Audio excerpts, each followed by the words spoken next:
Europe 1. Le grand direct des médias, Jean-Marc Morandini. Avec ce fait média du jour et les aveux de Jérôme Cahuzac hier après-midi, les médias tournent en boucle autour de cette affaire. L'ancien ministre vient d'être mis en examen pour blanchiment de fraude fiscale. Après des semaines de dénégation, il a finalement avoué son mensonge. Il a reconnu détenir un compte à l'étranger depuis une vingtaine d'années. Avec vous, Bastien Millot, bonjour. Bonjour Jean-Marc. Vous êtes notre expert en communication et en politique. On va revenir sur la communication de Jérôme Cahuzac depuis le début de cette affaire. Exactement, et on va donc s'intéresser ce matin à ce crash médiatique qui est une vraie leçon, Jean-Marc, sur les ravages de l'hypercommunication et leur effet boomerang dévastateur. On le sait, la machine s'est emballée dès hier en début d'après-midi à la suite d'un tweet du Canard enchaîné annonçant des aveux imminents de la part de l'ancien ministre du Budget. Et les chaînes info ont ensuite repris en boucle la présence de Jérôme Cahuzac dans le cabinet des juges. Les réseaux sociaux ont pulvérisé les records de tweets et de commentaires sur ce sujet. Et quelques heures plus tard, les aveux de l'intéressé lui-même ont été postés sur son blog comme un acte de repentance, avec trois mots qui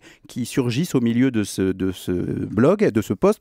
C'est le mot pardon, justement, à Monsieur le Président de la République, au Premier ministre, à mes anciens collègues du gouvernement. Je demande pardon du dommage que je leur ai causé. Il y a également, Jean-Marc, le mot regret, à mes collègues parlementaires, à mes électeurs, aux Françaises et aux Français. J'exprime mes sincères et plus profonds regrets. Et enfin, il y a le mot peut-être le plus mis en avant par les médias aujourd'hui, le mot faute. Penser que je pourrais éviter d'affronter un passé que je voulais considérer comme révolu était une faute inqualifiable. Le retentissement est évidemment énorme. L'homme qui demande aujourd'hui pardon a été un menteur pathétique pendant des mois, affirmant à plusieurs reprises, y compris devant l'Assemblée nationale, n'avoir jamais possédé de compte bancaire à l'étranger. C'est cet incroyable déni, cette répétition permanente du mensonge pour tenter de saturer les médias qui frappe les esprits. On se demande ce matin comment un homme politique ayant des responsabilités nationales a-t-il pu se laisser entraîner dans ce qu'il a lui-même qualifié de spirale du mensonge. Pendant des mois, donc, Jérôme Cahuzac a joué la stratégie du déni et s'est affronté à son accusateur principal, qui était donc Mediapart. Et oui, on a décortiqué ici à plusieurs reprises cette guerre sans merci à laquelle se sont livrés Jérôme Cahuzac et Mediapart, une guerre qui a été très vive avec la véhémence de l'ex-ministre du Budget qui avait même failli faire mouche, Jean-Marc. Souvenons-nous,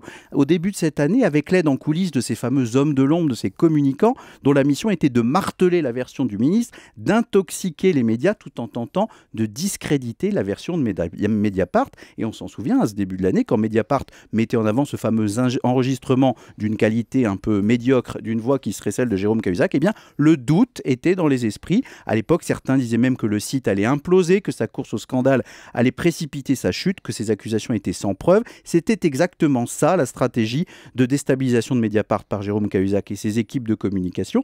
Et dans le même temps, lui-même se déployait dans tous les médias avec des accents de victimes. Et je vous propose d'écouter ce petit montage des déclarations de Jérôme Cahuzac. Il laisse véritablement pantois.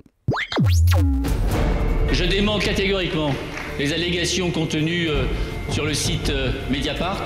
Je n'ai pas, monsieur le député, je n'ai jamais eu de compte à l'étranger, ni maintenant, ni avant. Et quand on vous dit qu'il n'y a pas de fumée sans feu, comment vous réagissez? Quand on parle par exemple de présomption d'innocence à votre propos? Mais je ne réclame pas la présomption d'innocence. La justice ne m'inquiète pas. Ce compte suisse n'existe pas. Ce qu'affirme Mediapart à ce sujet est factuellement inexact. J'ai nié en bloc et en détail. Je n'ai jamais eu de compte en Suisse. Et la réponse apportée aux autorités françaises par la Suisse permettra d'en finir avec ces saletés. Ça ne peut pas être moi puisque je n'ai jamais eu de compte à l'étranger. Avec le recul, ça c'est incroyable. Oui, c'est édifiant. Montage signé Thomas Caillet. Alors Jérôme Cahuzac ne se contentait pas de se déployer dans tous les médias comme on vient de l'entendre. Il utilisait également Twitter. D'ailleurs, le tweet est encore visible ce matin en disant notamment le 4 décembre « Je poursuivrai tous ceux qui reprendront cette calomnie gravement diffamatoire et qui porte atteinte à mon honneur, y compris ici ». Et puis il y a eu cette phrase prémonitoire sur le plan médiatique prononcée, dit-on, le 20 mars et qui avait été reprise par le Parisien. Cette affaire se terminera par un mort, disait Jérôme Cahuzac. J'espère seulement que ce ne sera pas moi, mais Mediapart. Jérôme Cahuzac, Jean-Marc, a menti. Il a utilisé tous les médias pour propager et amplifier ce mensonge. Le revers de bâton est à la mesure de son déploiement médiatique énorme. Finalement, Jérôme Cahuzac a choisi l'aveu et les excuses publiques. Oui, c'est un événement politique et médiatique considérable. Un ministre a menti devant l'Assemblée nationale, temple de la démocratie, et devant les Français. Il a également menti sur sa déclaration de patrimoine, sur sa déclaration d'intérêt. Il a menti au président de la République, il a menti au Premier ministre.